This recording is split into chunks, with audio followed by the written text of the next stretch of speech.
A gente encerrou esses últimos 2 GL práticos a partir do texto Inibição, Sintoma e Angústia. Quem pôde participar do GL prático acabou conseguindo, acho que, arrematar melhor o texto. Agora a gente vai vir para esse texto freudiano, que é a negação. Inclusive vai ter algumas palavras-chave aí que eu acho que faz sentido a gente pensar e anotar elas, né? Quem já tiver com papel e caneta na mão, anotar, porque nós vamos precisar delas daqui para frente. A ideia é pegar e tomar esse texto como base, a partir já da construção que nós fizemos até aqui, para que a gente possa, então, entrar de vez em estrutura. Como assim, Vinícius, entrar de vez em estrutura? Porque nós precisamos do estruturalismo para pensar a estrutura. E o que vai mesclar e, de certa forma, fundar um pouco esse pensamento vai ser a partir desse texto, querendo ou não. Pelo menos é a forma que eu vejo. Há uma fundamentação que vai ser criada de maneira muito clara, acredito, eu pelo menos vejo como clara, a partir desse texto freudiano, tá? Que é um texto curtíssimo, né? Quem teve a oportunidade de ler durante a semana aí viu, você lê em 5 minutinhos, você lê o texto. É lógico que, por mais que seja um texto pequeno, é um texto de uma riqueza gigantesca e fundamental para a gente poder dar os passos enxergando alguma coisa. Porque senão a gente vai ficar muito voado, muito desconectado. Se a gente fosse direto, não, vamos pensar a estrutura aqui, desenhar dessa forma, e a gente ia estar, de alguma forma, mastigando muito rápido, engolindo muito rápido, sendo que a gente tem todo o tempo do mundo enquanto estamos aqui, juntos. O texto é a negação, do alemão de Verneinung, né? Quem quiser escrever DIE, né? Mas não precisa escrever o DIE, não. Seria interessante salvar negação na cabeça, que é o Verneinung, é VERNEI, acho que é isso. NEINUNG. VERNEINUNG, isso mesmo. Verneinung. E hoje nós vamos descobrir por que a negação é tão importante. Tá? E eu tenho certeza que vão surgir perguntas, vocês fiquem à vontade para abrir o microfone qualquer hora, mandar no chat aí, e vai ter muita coisa que eu vou deixar de falar no momento, porque eu sei que aparecerão as perguntas, e a partir das perguntas vai ser legal a gente seguir o pensamento freudiano aqui, por enquanto. Mas acredito que, pensando em estrutura, hoje é o último texto freudiano que a gente vai ver, tá? Lógico que em outros temas, a gente vai voltar para Freud em outro momento. Mas nesse caminho que a gente propôs, nesse roteiro de pensar a trilha das estruturas, esse é o último texto freudiano que a gente vai ver, ok? Talvez a gente possa até voltar em um ou outro, em algum momento, vamos falar de Freud o tempo todo, mas estaremos em outros lugares a partir de hoje. A partir de hoje, não, a partir do próximo GE, ok? Vamos lá. Alguma pergunta? Tudo certo aí por enquanto? Beleza, né? O modo como nossos pacientes apresentam suas ideias espontâneas no trabalho psicanalítico nos fornece a oportunidade para algumas observações interessantes. Abre aspas. Você agora vai pensar que eu quero dizer algo ofensivo, mas não tenho de fato essa intenção. Isso como se o analisando estivesse falando para o analista. Você agora vai pensar que eu quero dizer algo ofensivo, mas eu não tenho de fato essa intenção. Não quero te ofender. Compreendemos que é a rejeição através da projeção de um pensamento que acabou de surgir. Ele está rejeitando algo que foi pensado, projetado sobre o analista, e está falando, não quero esse pensamento. Esse é o pensamento que apareceu, eu quero rejeitar. É como se não houvesse conteúdo preliminar. Por que apareceria tal frase? Então, se a gente fosse traduzir o que ele está querendo dizer aqui, a frase, em vez de ficar, você agora vai pensar que eu quero dizer algo ofensivo, a tradução seria mais ou menos assim, eu não quero te ofender com aquilo que eu acabei de pensar.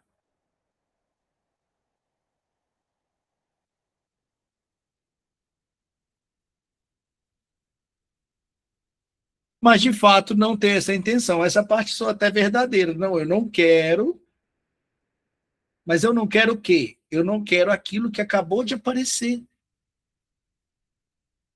Só que ele já se aparece na linguagem, no simbólico, já aparece representado por uma fala. Vamos continuar e vai ficar mais claro. Compreendemos, ou você pergunta quem pode ser essa pessoa no sonho. O analista vai lá, pergunta e a pessoa responde. Você pergunta quem pode ser essa pessoa no sonho. Minha mãe não é. A pessoa já fala assim, não, minha mãe não é não. Corrigimos. Então é a mãe. Tomamos a liberdade na interpretação de ignorar a negação e apenas extrair o conteúdo da ideia. É como se o paciente houvesse dito, é certo que me ocorreu minha mãe em relação a esta pessoa, mas não quero admitir esse pensamento. Agora, o próprio Freud fez a tradução do que a fala trouxe. Né? Se a pessoa diz, não é minha mãe, ela está dizendo, estou pensando que seja minha mãe, mas não quero admitir que foi isso que eu pensei agora.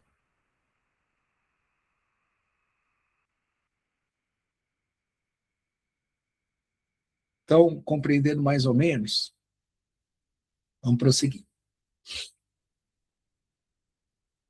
Às vezes é possível obter de forma cômoda o esclarecimento que buscamos acerca do material reprimido inconsciente.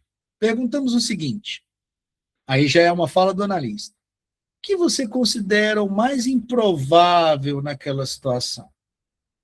Que acha que estava mais distante da sua mente, então? Uma coisa que você não ia pensar de jeito nenhum.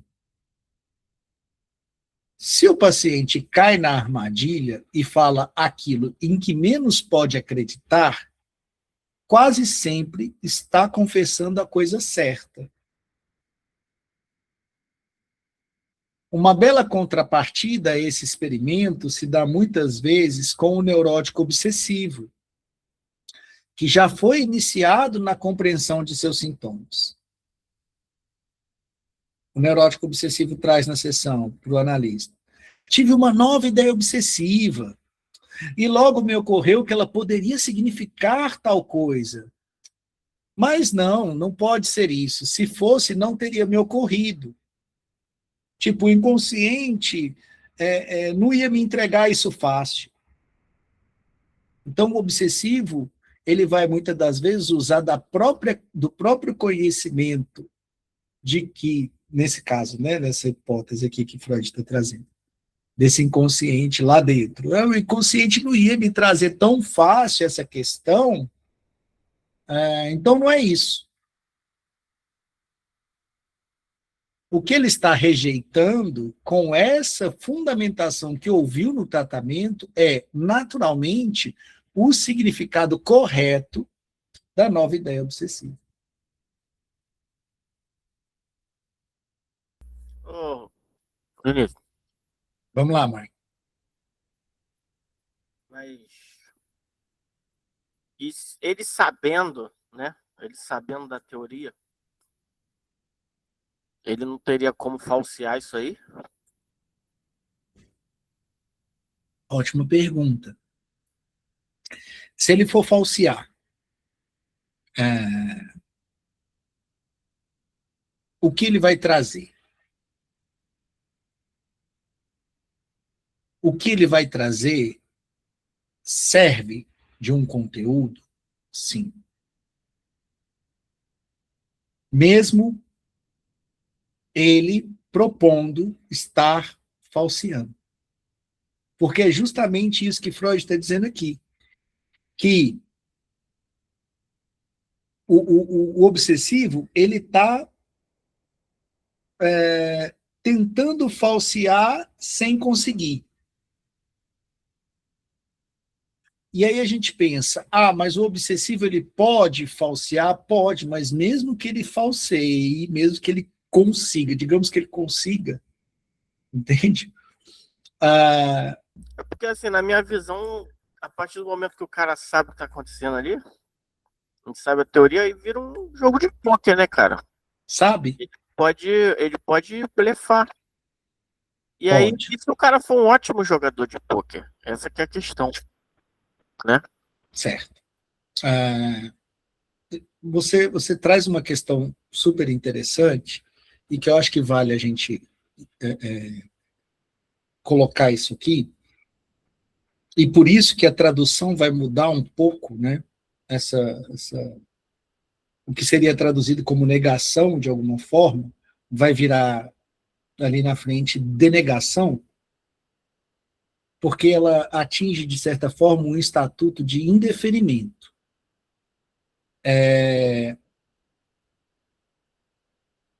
A Jéssica não entendeu a pergunta. Posso tentar traduzir sua pergunta ou você quer falar, Mark? Pode falar aí. Marklin está condicionando o seguinte: se a pessoa entende a teoria e ela sabe que no setting analítico o que ela vai dizer, o que ela vai falar, o que ela vai negar atinge estatuto de afirmação de alguma forma, ela pode falsear isso. Ela pode, por exemplo, inclusive, fechar a boca na hora que ela ia falar um não. E isso acontece. Tá? Só que ela fechou a boca, ela pode, e o que eu estou tentando responder para o Marklin aqui, talvez esse exemplo seja legal.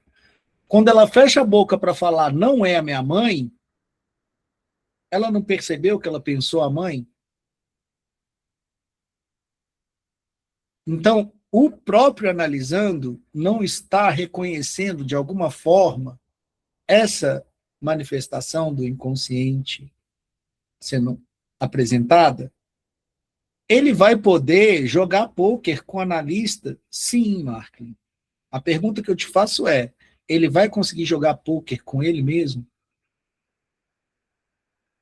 Talvez, né? Talvez, é verdade. Como Talvez. é que ele vai saber se aquilo veio do inconsciente ou não? Né? Sei lá. Nem ele sabe o que está no inconsciente dele. Às vezes ele pode achar que ele criou aquilo dali para esconder o verdadeiro inconsciente. E pode acreditar naquilo. E aí? Como é que ele vai saber? Ele não vai saber, pô. Ok. Nós estamos falando, você está falando de uma pessoa. Que fala assim, eu sei que você sabia que eu sabia que você sabia que eu sabia que você sabia e nunca acaba, sabe? É tipo isso. Ótimo, ótimo, ótimo. Porque a análise ela não é para resolver o inconsciente, né? Fica parecendo que o analisando, nesse caso obsessivo, ele quer terminar uma análise com o inconsciente totalmente aberto, falando assim, agora eu sei tudo. Né?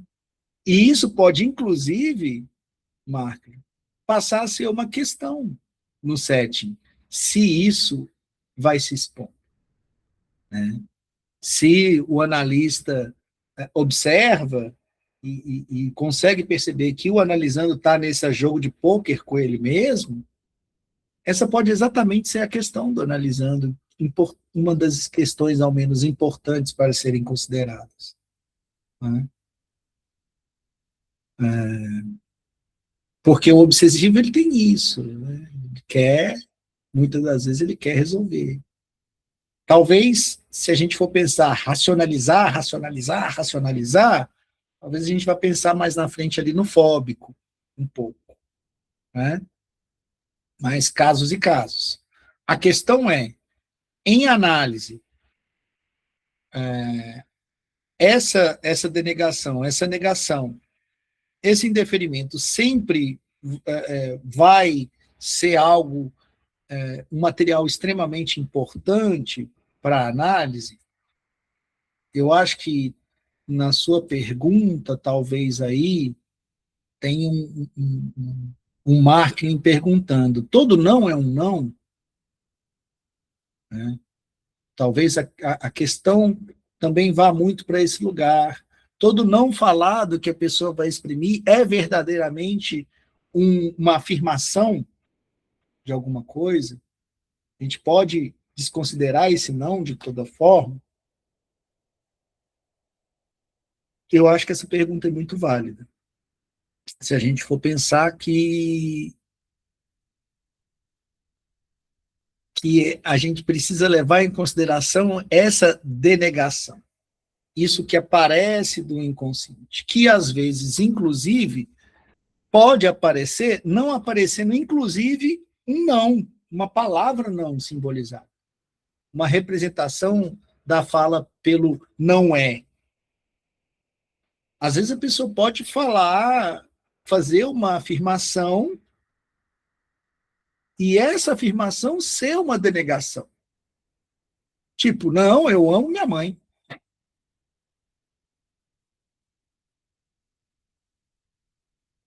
pessoa pode estar falando, por exemplo, não, hoje vou falar para você, meu patrão brigou comigo, olha, mas não pensa isso não, eu amo minha mãe. Tipo, o analista não pensou nada, mas do nada ela sentiu a necessidade de dizer que ama a mãe. E aí vai para outro assunto, lembra da interdependência temática? Essas coisas aparecem no set. Então você percebe uma tipo um impulso, uma vontade, uma fala carregada de uma necessidade de simbolizar. Olha, mas não pensa isso. Eu sou super parceiro da minha esposa. Tipo assim, o que o analista pensou? Como que o cara sabe o que o analista pensou ou não? Quem que pensou? Ah, então, essas percepções são extremamente importantes. E compreender a denegação é algo que vai fazer parte cotidianamente do setting de vocês. Enquanto analisando também, igual o Marquinhos falou, às vezes a pessoa vai chegar lá, vai querer jogar pôquer, mas se ela quiser mesmo, se ela estiver implicada no processo analítico, ela vai perceber esse tanto de não que às vezes ela engoliu para não falar para o analista. Não vou falar para o meu analista que não é minha mãe, porque ele vai achar que é minha mãe. Poxa, mas é minha mãe, porque eu falei que não é.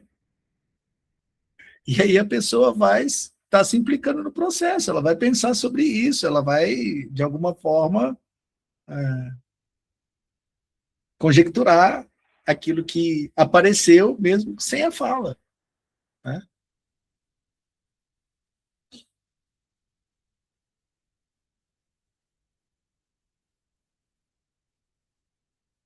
Então, aqui, o lance do obsessivo aqui é importante a gente pensar e isso vai acontecer. Ele vai querer fazer esse pôquer aí, esse jogo. Ele vai querer jogar com isso para rejeitar com normalidade, com né? Às vezes, na própria transferência, vocês vão perceber esse jeito de rejeitar o próprio conteúdo, a própria teoria analítica para se provar em função do conteúdo que está recalcado efetivamente, né? Para manter ele lá. Portanto, o conteúdo reprimido de uma ideia ou imagem, acho fantástico essa ideia ou imagem, tá? Portanto, o conteúdo reprimido de uma ideia ou imagem pode abrir caminho até a consciência, sob a condição de ser negado. Então, aquilo que está recalcado, aquela ideia ou aquela imagem, ela recebe um espaço de acesso, né? Se a gente for pensar no sistema psi antigo lá e tal, a sequência minêmica e tal, se moveu e conseguiu aparecer de alguma forma, conseguiu ser representado de alguma forma. Só que ele aparece de que jeito? Sob a condição de ser negado. Inclui uma maneira de se expressar e de simbolizar o contrário daquilo, aparece o aquilo, a qual muitas das vezes faz sentido pontuar, perceber. A negação é uma forma de suspensão do recalque. E suspensão, embora não seja, por isso mesmo, uma aceitação do recalcado. Então, a negação, ela promove um pequeno furo, um espaço que se abre para que o recalque apareça de maneira simbólica. Essa suspensão esse suspensão aqui é uma palavra que a gente vai deixar ela anotada também, que nós vamos precisar dela. A palavra é Aufhebung. Agora, como que escreve? Depois eu mando lá no grupo. Tá? Então, Aufhebung é uma palavra em alemão que a gente vai utilizar, e essa suspensão do recalque para nós é muito importante.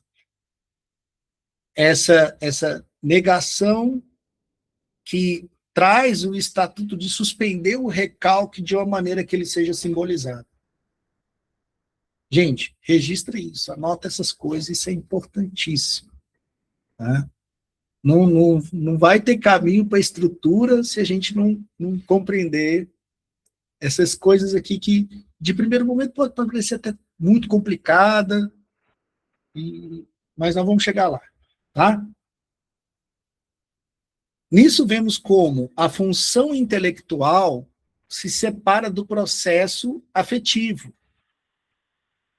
Com a ajuda da negação, ao dizer não, ao simbolizar um não a alguma coisa, é anulada apenas uma consequência do processo de repressão, de recalque. O fato de seu conteúdo ideativo não chegar à consciência. Daí resulta uma espécie de aceitação intelectual do reprimido, apesar de que com um sinal oposto, enquanto se mantém o essencial da repressão.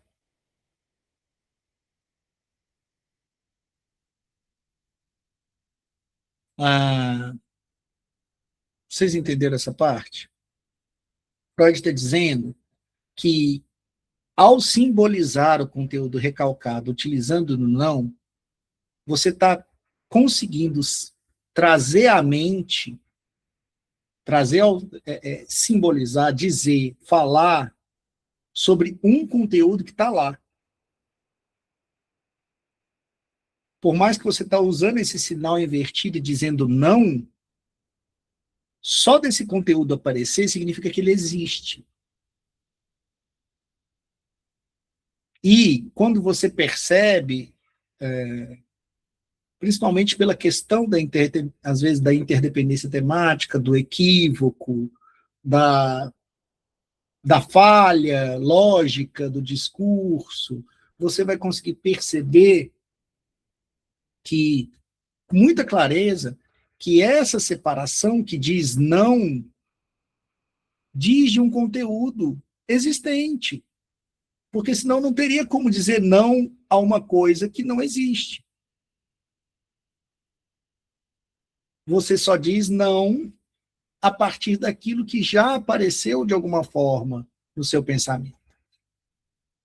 Só que você inclui o não. Quando você inclui o não, você está fazendo uma separação de alguma forma, né? Lógico que dentro dessas condições que eu trouxe, muitas das vezes. Você separa o não do simbólico, daquilo que é falado, daquilo que realmente está recalcado, que é o afeto. Então ele fala, nisso vemos que a função intelectual se separa do processo afetivo. Então o afeto está lá. Lembra daquele afeto no sonho que permanecia, mesmo a partir de um deslocamento de cena, de uma interdependência temática que era totalmente divergente, mas que o afeto permanecia? Aqui é justamente o afeto que fica, de alguma forma, recalcado e se mantém recalcado. Mas ele pode ser dito, ele pode ser simbolizado, ele pode ser intelectualizado. Ele vem para a função intelectual, só que numa forma de sinal contrário. Não quer dizer, gente, que se você fala numa sessão, eu não amo minha mãe, significa que está recalcado lá, você falar, não, não é isso, eu amo minha mãe. O que está recalcado não é que você não ama sua mãe. Não é uma via exata das coisas, mas é justamente a questão que afetivamente está lá, que ficou, que foi simbolizada pela fala, com um sinal invertido. Então, não amar a mãe, não se pensar amando a mãe, parece uma questão. E o que se liga no processo do recalque que está lá, que tem a ver com isso?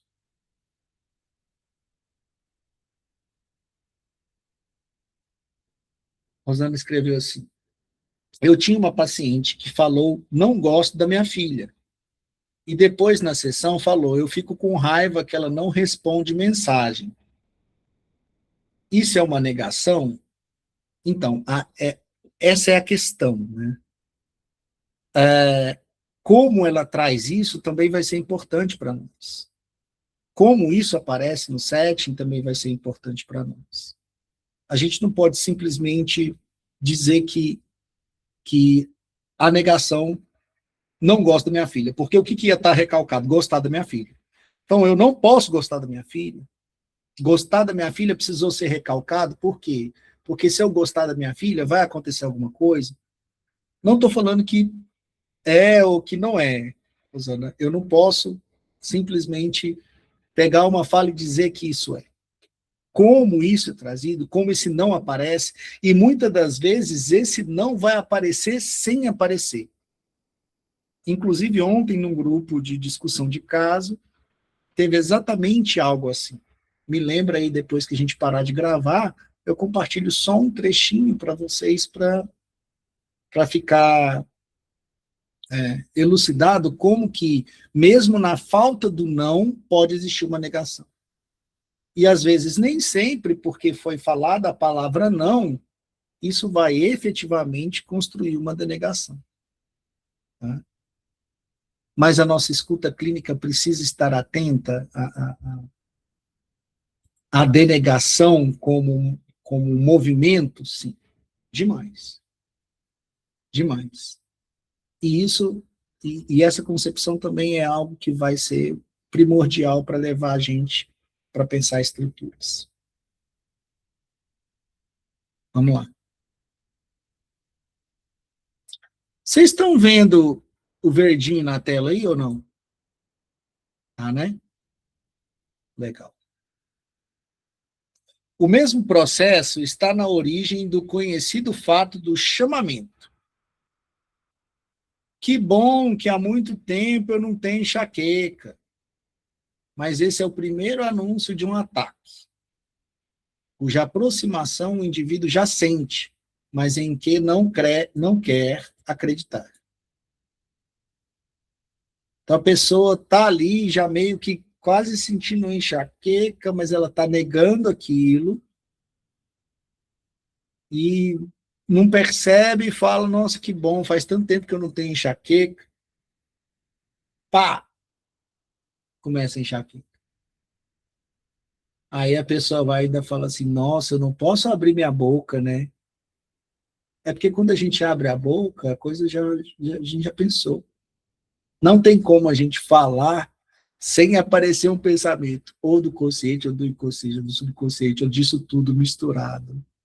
Se você fala,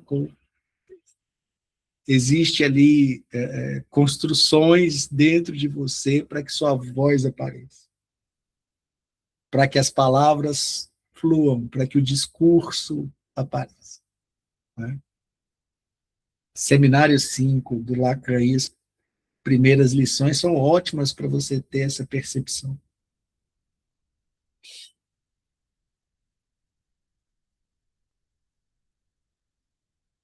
No curso do trabalho psicanalítico, no decorrer do trabalho, enquanto a análise acontece, frequentemente produzimos uma variante muito importante e algo estranha dessa mesma situação. Conseguimos vencer também a negação e alcançar a plena aceitação intelectual do reprimido. Mas o processo de recalque, de repressão em si, não é cancelado por isso. Então, o que Freud está dizendo? Olha, você pode até fazer uma construção junto com o analisando, de maneira que ele vai reconhecer que aquele não tinha uma função ali, e ele vai até reconhecer, então é minha mãe no sonho. Mas o processo de recalque ele não é cancelado por causa disso. Lembra que nesse momento aqui, Freud já abandonou a abreação há muito tempo.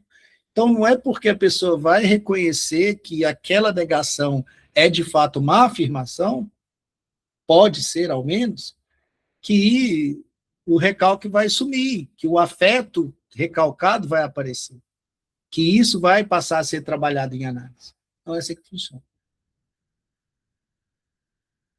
Como é tarefa da função intelectual do juízo confirmar ou negar os conteúdos dos pensamentos, as observações precedentes nos levam à origem psicológica dessa função.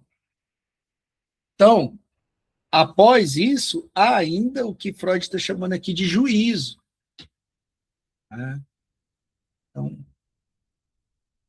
negar algo num juízo é dizer, no fundo, isso é algo que eu gostaria de recalcar. Então, tem uma diferença. Né? Inclusive, eu conheço uma pessoa que ficou um tempo em análise, amiga muito próxima, e não, de certa forma, não foi para ela não conseguiu suportar o processo. E a fala dela era bem isso aqui, eu falei assim, não, eu quero que fique tudo recalcado. Deixa recalcado, eu não quero mexer com isso não, deixa estrelar. Ela falando assim, a gente brincando. Esse juízo que se chega, né? Só que aí Freud está dizendo numa espécie de dando fala para o juízo. Ele não está dizendo que o analisando vai falar isso. Isso é algo que eu gostaria de recalcar. Fala assim, ó, o juízo é como se o juízo dissesse, né? O juízo diz, olha, isso é algo que eu gostaria de recalcar. O juízo negativo, o dizer não, o acrescentar uma negação, né? O trazer um estatuto de indeferimento para uma denegação, né? Para um sinal contrário de uma afirmação, o juízo negativo é o substituto intelectual do recalque, da repressão. Seu não é um sinal distintivo, seu certificado de origem, como o Made in Germany. É como se fosse olha, isso foi fabricado no recalque. Isso foi fabricado ali. Trazer um juízo negativo nessas condições que a gente está tentando falar, faz justamente o efeito de falar, isso veio do recalque. Isso foi fabricado em algum lugar. Essa fabricação trouxe uma bandeja para mim poder dizer sim ou não a respeito dela. Isso trouxe algo, apareceu um pensamento, apareceu alguma coisa para que eu pudesse dizer sim ou não. Como que você vai poder dizer sim ou não se algo não aparece para você dizer sim ou não? Percebe? Através do símbolo da negação, o pensamento se livra das limitações do recalque e se enriquece de conteúdos de que não pode prescindir para o seu funcionamento. Acho isso extremamente importante, porque se vai haver sim ou não, pode haver dúvida. Se vai haver dúvida de alguma forma, aí nós podemos pensar desejo, né? Imaginação, fantasia, tudo isso são funções que podem aparecer a partir de um conteúdo que você pode dizer sim ou não sobre ele, afirmar ou negar.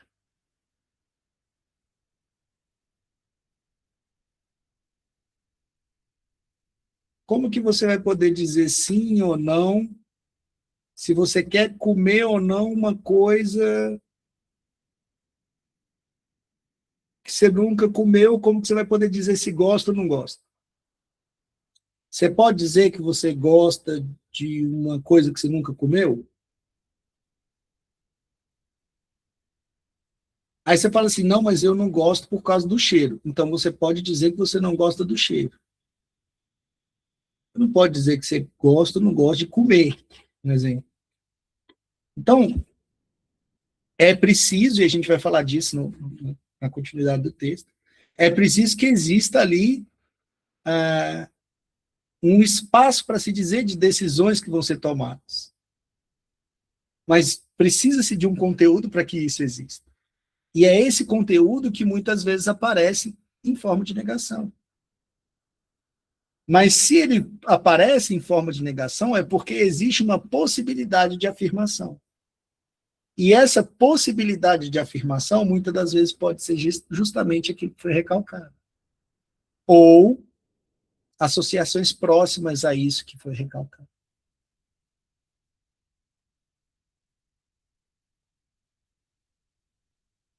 A função do juízo tem essencialmente duas decisões a tomar. Deve adjudicar ou recusar a uma coisa, uma característica, e deve admitir ou contestar a uma representação a existência na realidade. Então, tem duas coisas aí que o juízo precisa fazer e que são função do juízo. Freud vai explicar da seguinte forma: a característica sobre a qual deve decidir pode haver sido originalmente boa ou má, útil ou nociva. Então, há um juízo ali para se lançar sobre determinada coisa. Boa ou má, útil ou nociva. Na linguagem dos mais antigos impulsos instintuais, os orais, teríamos quero comer ou quero cuspir isso. E numa versão mais geral, quero pôr isso dentro de mim ou quero retirar isso de mim. Ou seja, isso deve estar dentro ou fora de mim. Pensa num bebê.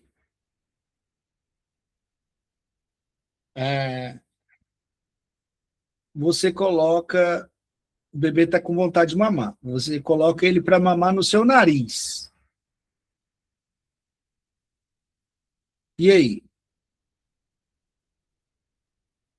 Ele vai mamar até quando?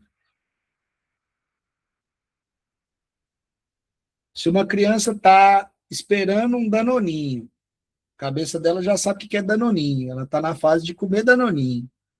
Você pegou o potinho do danoninho e colocou óleo de fígado de bacalhau. Ela vai aceitar você colocar a colherada dentro da boca dela? Vai. Quando você colocar, o que vai acontecer? Não vou falar de todas as crianças, mas da maioria vai. A criança vai cuspir. Então, houve um juízo para isso. Um juízo que envolve, nesse caso específico, o eu de prazer.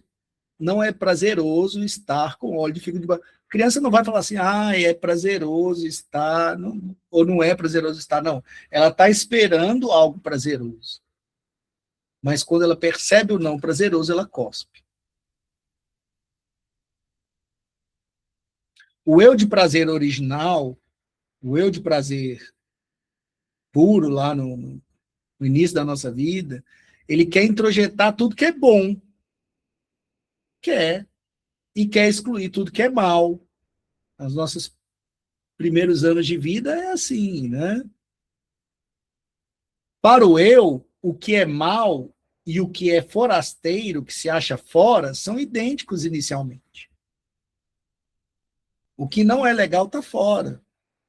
O que é legal está dentro. O que se o leite tiver azedo, a criança não vai querer, ela vai repugnar.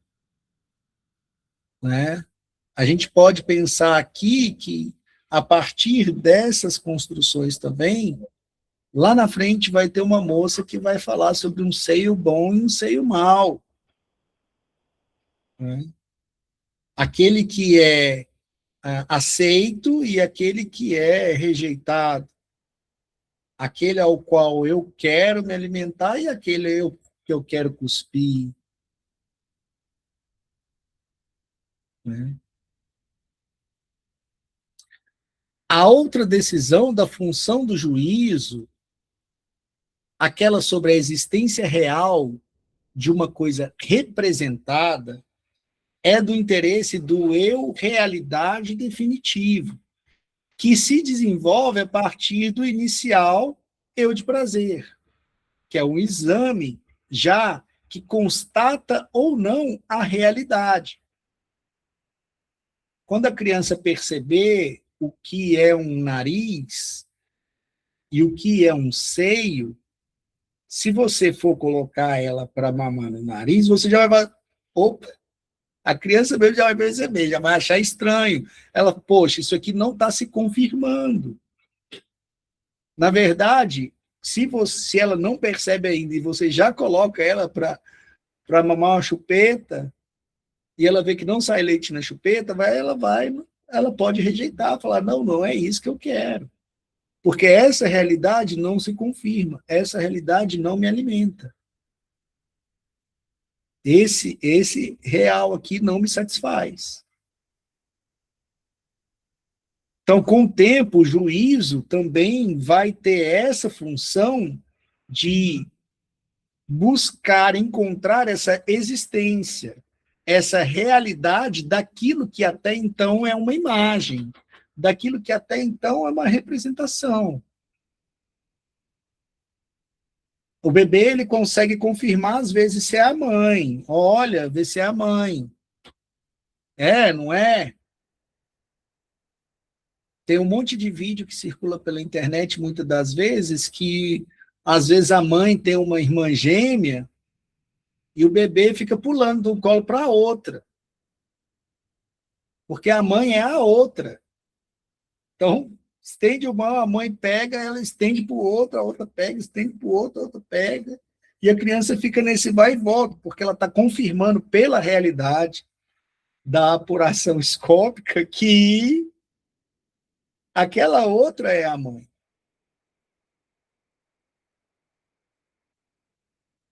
Então, o juiz está fazendo essas duas, ele está precisando tomar essas duas decisões sobre o bom e o mal, de alguma forma, né? Aquilo que faz sentido, e também desse exame de realidade, do prazeroso e desprazeroso, do existente ou não. né? Uma coisa importante a se pensar.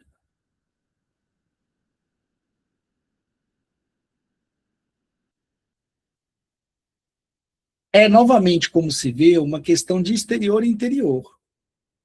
O não real, apenas representado, subjetivo, está apenas dentro. O outro, o real, também se acha fora. Nesse desenvolvimento, a consideração pelo princípio do prazer foi posta de lado.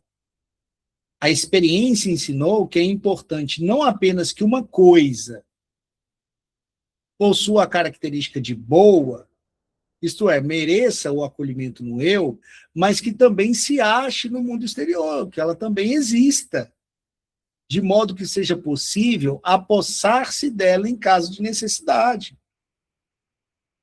Então, há de se confirmar externamente aquilo que eu também já sei que eu quero internamente. Aquilo internamente que eu já sei que é bom, precisa também ser confirmado fora para que eu julgue. O juízo, ele não vai só estabelecer o que é bom e pular. Ele precisa estabelecer o que é bom e precisa estabelecer o que é real, o que é existente e o que se confirma no lado de fora, que Freud está colocando aqui. Se confirmou, sim. Então, aí o juízo já conseguiu fazer todas as suas funções. Ah, mas eu considero boa, mas não estou percebendo de fora. O juízo está percebendo que só pode até ser boa, mas que eu não estou confirmando a presença daquele objeto. Para compreender esse passo adiante, devemos lembrar que todas as representações vêm de percepções. São repetições das mesmas. Então, percepções, talvez seria interessante a gente lembrar que quando a gente falou sobre a palavra impressões, lá no Interpretação dos Sonhos. Então, há uma percepção que já é experienciada. Aquele sujeito não existe para fora de todas as percepções já experienciadas dele. Então, o que Freud está chamando de percepções é algo que já foi construído e que pode ser novamente representado. Não vai ser representado se ainda não houve percepção do que possa ser representado. Ah, mas se houver uma novidade, haverá uma novidade e uma percepção sobre a novidade. E o juízo vai determinar essas coisas. O juiz vai fazer essas duas decisões e esses dois movimentos frente a qualquer novidade.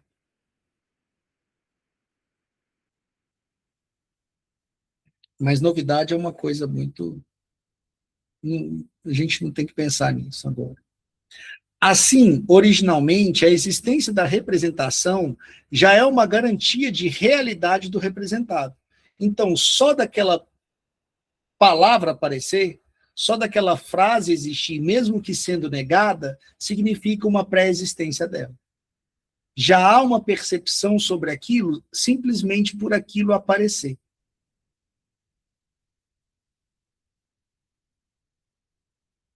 A oposição entre subjetivo e objetivo não existe desde o começo. Ela se instaura apenas pelo fato de o pensamento possuir a capacidade de, mais uma vez, tornar presente algo percebido. Percebe tanto que a fala é importante? Porque é através da fala, principalmente no campo psicanalítico, que a gente vai conseguir fazer essa percepção daquilo que já existe para o universo do analisando.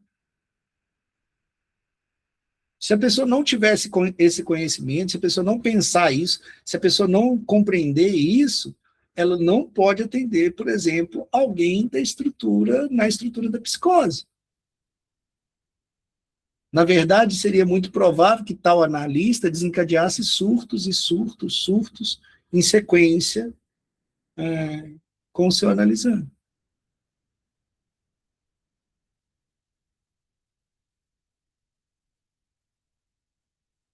Reproduzindo-o na imaginação, sem que o objeto necessite mais existir no exterior. A meta inicial e imediata do exame de realidade não é, portanto, encontrar na percepção real um objeto correspondente ao imaginado, mas sim reencontrá-lo, convencer-se de que ainda existe. Então, a gente entra para a esfera de uma subjetividade já objetiva. E tem tantas coisas que a gente pode falar a partir disso, né? Mas talvez um exemplo legal seja o luto. Uma pessoa que já não existe mais é presentificada no discurso daquela pessoa enlutada que está ali com você no set. Então, há uma presença, apesar de uma ausência. Há uma percepção, uma imagem sendo presentificada, sessão após sessão, que já não faz parte do real, mas que insiste em se repetir como imagem, percepção de um objeto, de uma outra pessoa, no discurso do analisando.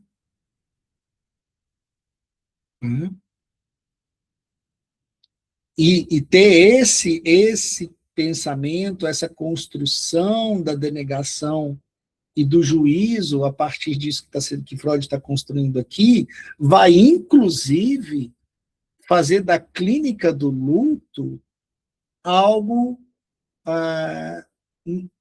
inclusive, mais manejável para o próprio analista. Transferencialmente falando, nas intervenções, na percepção, na sua escuta. Né? Porque senão, se não há essa percepção, a análise pode até não ser psicanálise, pode cair no... Não, você precisa esquecer, você precisa... Isso, se você fizer isso, se você fizer assado. Né?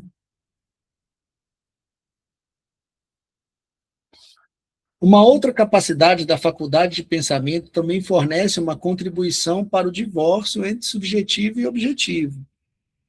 Eu não sei qual é a tradução do original do Freud, mas essa palavra que ele inclui aqui, divórcio, interessante. Ela.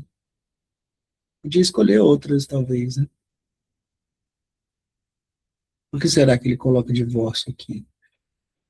Interessante. Não sei também se a tradução é essa. Né? Às vezes foi o tradutor que incluiu. Ao ser reproduzida como representação, nem sempre a percepção é repetida fielmente. Eu acho que quase nunca, mas beleza, vamos continuar assim. Ela pode ser modificada por omissões, alterada por fusões de elementos diversos. O exame da realidade tem de checar até que ponto vão essas deformações. Mas reconhecemos como pré-condição para que se instaure o exame da realidade a perda de objetos que um dia proporcionaram real satisfação. Então, ele está dizendo que o exame da realidade, de certa forma, ele é fundado a partir da perda do objeto.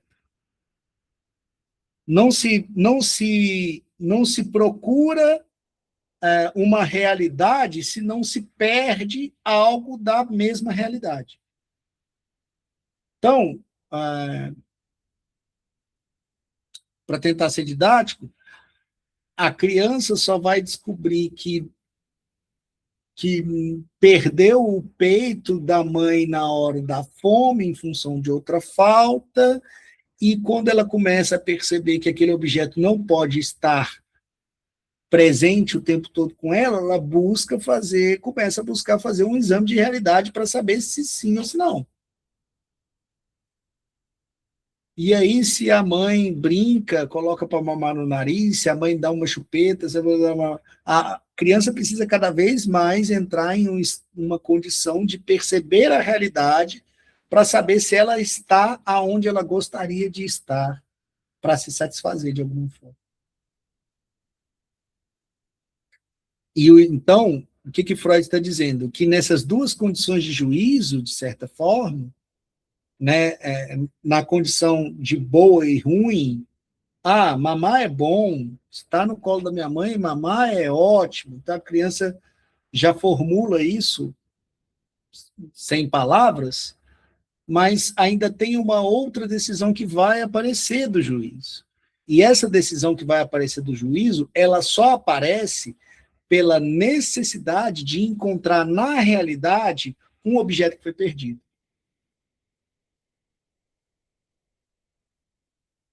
Certo? Julgar é a ação intelectual que decide a escolha da ação motora, inclusive da fala, muitas vezes. Põe fim à protelação devida ao pensamento e conduz do pensar ao agir. Seria muito bom se fosse rápido, né? Principalmente para os obsessivos e fóbicos. Seria interessantíssimo que esse julgamento movesse tanto assim, mas nessa esfera de julgar aqui, sim, dessa forma que Freud está construindo o juízo, sim, é exatamente a ação do juízo que vai te dar um direito de escolha, e escolher vai ser em função desse juízo. E o juízo, ele cessa, ele encerra e dá conclusão. Ele dá fim a esse protelar para saber se sim ou se não, talvez. E aí age. A criança, não é aquela coisa que eu chupei lá. Não é o nariz, não é a chupeta, não é a mamadeira. Percebi aqui, não, isso aqui é o peito da minha mãe, eu estou vendo o braço dela aqui, né? Sem falar, a criança está percebendo aqui, fez todo esse exame, não, então agora eu vou abrir minha boca.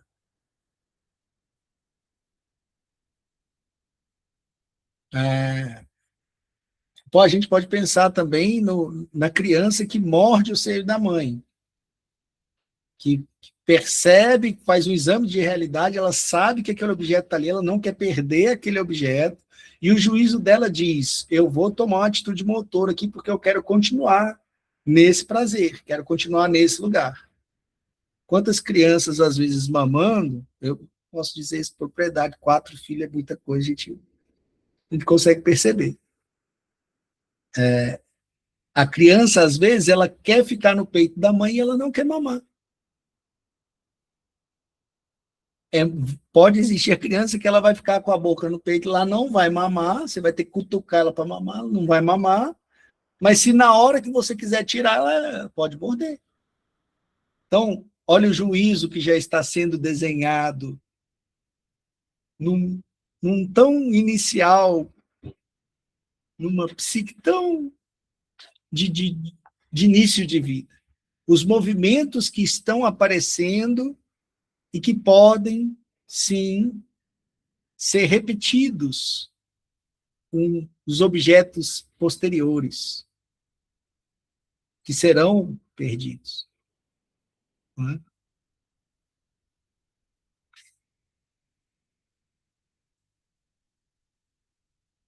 Também já discuti em outro lugar essa protelação devida ao pensamento. Deve ser vista como uma ação experimental, um tatear motor, com dispêndios mínimos de descarga.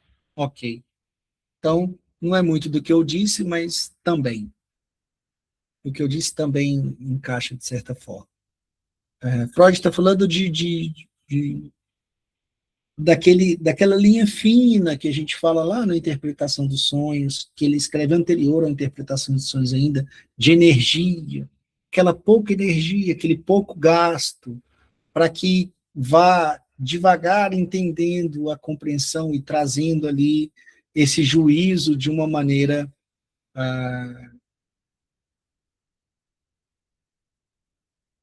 não sei, de uma maneira que eu falaria, de uma maneira não precipitada, talvez, Não sei se é uma palavra boa. Enfim, prossigamos e qualquer coisa depois a gente bate mais papo sobre isso.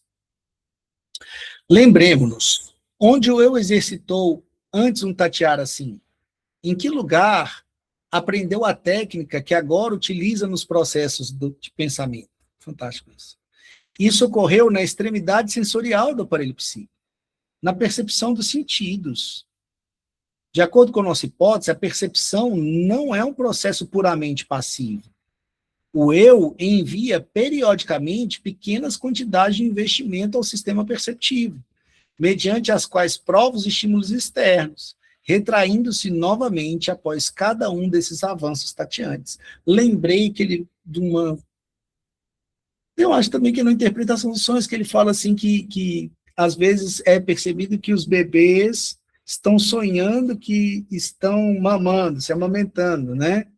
Então a boca do bebê está lá deitada, a boca está mamando. Então, é como se esses impulsos, né, essa energia, tivesse ali uma espécie de um caráter pulsional do próprio eu, que a gente traz essa construção nos últimos textos, que também ele pega essa energia que vem de lá para poder se utilizar dela também, para tatear e experimentar e saber aonde ele vai investir juízo, né, de alguma forma. Investir juízo ficou ótimo, tenho que pensar sobre isso depois. O estudo do juízo nos permite, quiçá pela primeira vez, vislumbrar a gênese de uma função intelectual a partir do jogo dos impulsos instintuais. Isso aqui é fantástico, gente. Eu não sei nem como que eu não coloquei em vermelho isso aqui.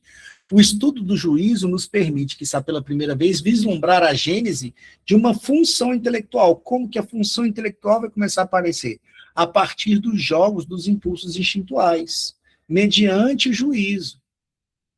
Né? Instintuais primários. Julgar é uma continuação coerente da inclusão no eu ou expulsão do eu, que originalmente se dava conforme o princípio do prazer. Então, essa repetição, esse modus operandi inicial humano, funda, de certa forma, o que ele traz aqui como gênese, né? Ele funda essa função intelectual. A maneira com que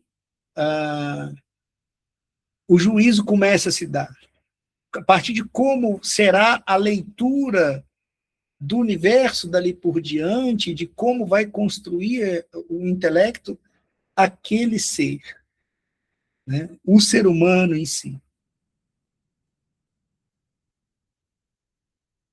Julgar é uma continuação coerente da inclusão no eu ou expulsão do eu, que originalmente se dava conforme o princípio do prazer. Cara, isso é muito bom. Vai continuar a vida toda. A vida toda vai ser isso é Freud dizendo, tá? Vai ser quero ou não quero, coloco ou não coloco, faço ou não faço, é bom ou é ruim. Né? Até a gente descobrir que na análise você vai uma hora falar, é bom e é ruim. Mas deixa isso para outra hora. Sua polaridade parece corresponder à oposição dos dois grupos de instintos que supomos. A afirmação, como substituto da união, essa afirmação não coloquei em vermelho. Essa afirmação é uma frase, é uma palavra também que faz sentido a gente gravar ela no alemão, tá? Essa afirmação que ele traz aqui vai ser chamada, o nome é Biarm, tá? É Behajung.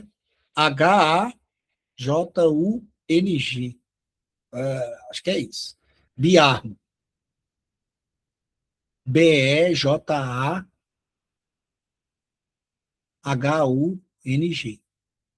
Depois eu vou ver lá. A gente confirma depois certinho. A afirmação como substituto da união pertence ao Eros. Então, entenda bem, afirmar algo também é unir, enlaçar, aproximar, querer, pegar, comer. Tudo isso é uma afirmação. Né? Você quer se unir a uma pessoa quando a afirmação está ali. Quando tem o sim, quando tem o quero, quando tem o gosto, amo, qualquer coisa que se traga, você acaba percebendo que há uma introjeção dessa afirmação. E isso Freud vai dizer que pertence ao Eros. Né? E a negação, que passa a ser uma sucessora instintual dos instintos de expulsão, de cuspir, de não querer, vai se tornar o não quero, não é isso, separado, longe de mim, afastado, cuspido, vomitado, excluído, ao instinto de destruição. O gosto em negar, o negativismo de alguns psicóticos, deve provavelmente ser entendido como sinal de disjunção de instintos, como a subtração dos componentes libidinais. Mas o desempenho da função do juízo é possibilitado apenas pelo fato de a criação do símbolo da negação permitir ao pensamento um primeiro grau de independência dos resultados do recalque, da repressão. E assim, da coação do princípio do prazer. Então, ele está dizendo que o juízo ele tem uma função de estabelecer uma certa, algo que ele fala lá atrás também, uma certa dissimulação frente ao princípio do prazer. Então, olha, eu não preciso estar nesse prazer, nessa satisfação o tempo todo, porque isso não é a realidade. Então, o juízo vai equalizar a partir da realidade e daquilo que vai ser construído como possibilidades pelo sujeito, o que vai entrar nessa esfera de afirmação ou negação.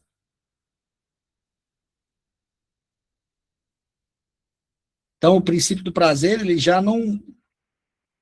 Quando o juízo começa a operar, principalmente a segunda decisão do juízo que ele traz, começa a haver um jogo, né, um jogo de equilíbrio, que antes era dominado pelos impulsos instintuais totalmente sobre o princípio do prazer. Tem coisas interessantíssimas que a gente pode pensar a partir disso. Né?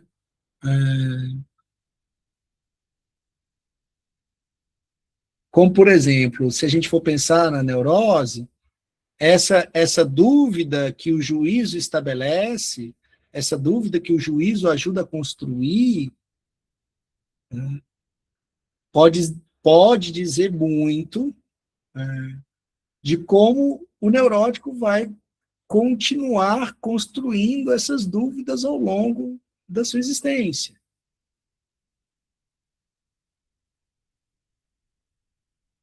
E se a gente for pensar, por exemplo, o psicótico, aonde esse juízo ficou? Né?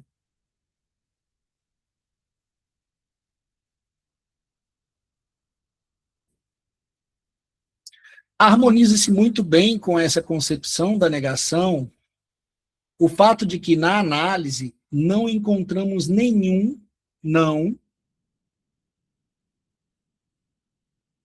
vindo do inconsciente, e de que o reconhecimento do inconsciente por parte do eu se exprime numa fórmula negativa.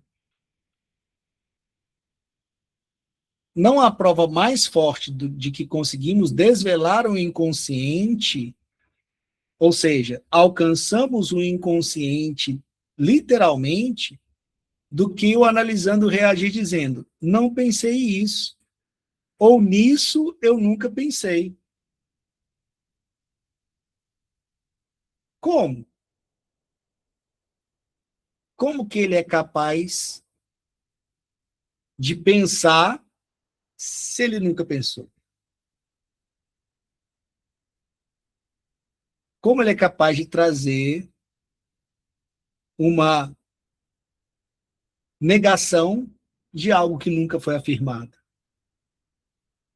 Né?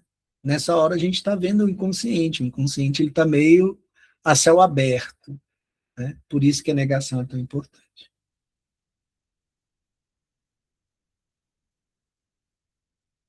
E aí? Vamos negar tudo? Vocês estão bem aí? Se segurando? Beleza. Eu vou encerrar a gravação aqui para a gente ir para as nossas questões. Pode ir lá, a gente espera se reiniciar.